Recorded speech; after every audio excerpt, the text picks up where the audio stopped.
वजह से तपती धूप, गर्म हवा, देह जलाने वाली लू, इसके बीच हम आज रेतीली धरती पर जा रहे हैं और वजह है गोला हाजीपुर पुल। इस वक्त मैं एक ऐसे मुद्दे को आज फिर से आग देने आया हूँ, फिर से इस पे बात करने आया हूँ जिसका मुद्दा हमने कई सालों पहले उठाया था। क्योंकि 2015 में इस पुल की नींव पड़ी, तब मुलायम सिंह यादव ने इस पुल की नींव पैसे दिए थे। तकरीबन 110 करोड़ का ये प्रोजेक्ट था। पैसे भी अलॉट हुए, कुछ साल बने भी। लोगों के मन में एक अलग सी भावनाएं थी कि साहब ये पुल जब चालू हो जाएगा ना, तो हम जो 30 किलोमीटर की यात्रा करते थे वो मात्र 1 किलोमीटर की यात्रा में सिमट जाएगी, यानी गोरखपुर को आजमगढ़ से जोड़ देगी।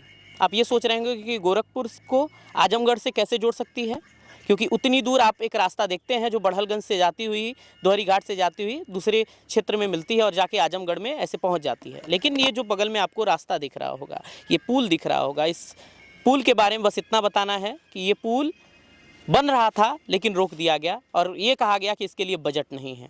कहा जाता है कि अगर ये बन जाता तो तकरीबन 30 किलोमीटर की यात्रा मात्र 10 मिनट में पूरी हो जाती।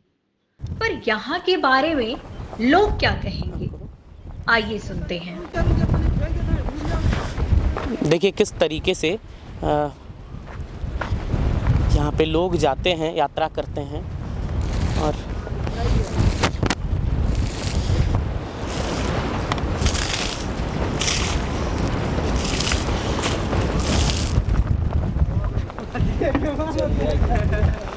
भैया ऐसा क्यों यात्रा करते हो आप लोग? कहाँ जाना था आपको? हमें जाना है आजमगढ़। आजमगढ़ जाना है जी। तो ऐसे यात्रा क्यों कर रहे हो? इतनी दूर वाला रास्ता तो है ही। सर यात्रा करने के लिए मजबूरियां हैं ना। हाँ। क्योंकि अब वहाँ जाने पे हमारे पास बहुत दूरियां पड़ जाती हैं।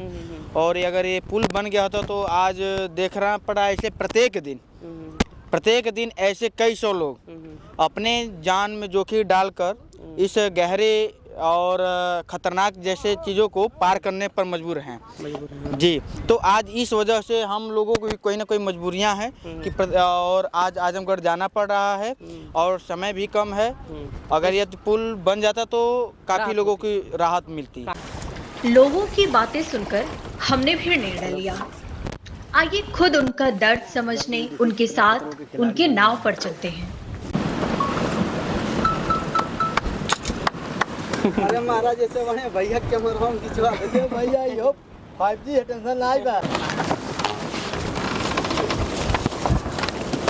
ये चखना मिल रहा है आराम से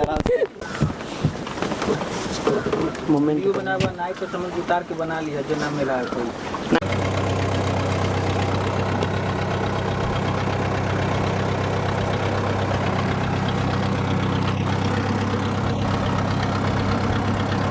कोई रिश्तेदारों के घर जाता, कोई सामान लेकर गोरखपुर से आजमगढ़ आता, कोई अच्छी दवाओं के लिए आजमगढ़ से गोरखपुर आता।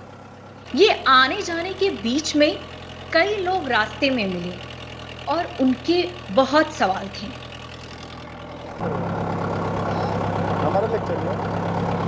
हम लोगों को लबगा में 5 किलोमीटर के अंदर में हम लोग पहुँच जाते हैं। तो यहाँ से सुविधाएं होते हैं और 50 रुपये की बात जो नहीं है, और यहाँ 15 किलोमीटर चलने में समझ लीजिए हम लोग का 100-150 रुपये का तेल जाएगा पेट्रोल। और यहाँ से जो समय है लबगा में नहीं तो 1 से 1.5 घंटे लग जाएंगे।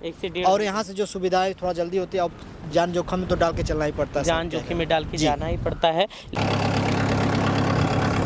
रुक जा, अभी फोन कर, नाम है हम नाम। एक तरफ दिव्यांश की यात्रा और पूछताछ जारी थी, वहीं इस यात्रा के दौरान कई सवाल थे जो दिमाग में गूंज रहे थे, जैसे क्यों 110 करोड़ आवंटित होने के बाद भी ये आधी अधूरी बनकर रह गई। क्यों मुलायम सिंह यादव ने 2015 में जिस प्रोजेक्ट को मंजूरी दी उसे योगी सरकार ने बजट का हवाला देकर रोक क्यों दिया? क्यों आज भी लोग इसके बन जाने के लिए आंदोलन तक जाने के लिए कहते हैं? आखिर क्यों आजमगढ़ को गोरखपुर से जोड़ने वाला ये पुल चीख चीख कर कह रहा है कि मैं लोगों का सहारा बन सकता था। क्यों सपने दिखाकर आधा अधूरा छोड़ दिया गया? क्यों? तो आपने सुना यहाँ के लोग क्या कह रहे थे। देखते हैं ये पुल कब तक बनेगा। या ऐसे ही आधे अधूरे से पूरे टूट टूट कर नदी में मिल जाएगा और इसकी बची निशानियां गवाह देंगी कि सपने दिखाकर तोड़ देना दर्द देता है, बहुत देता है। धन्यवाद।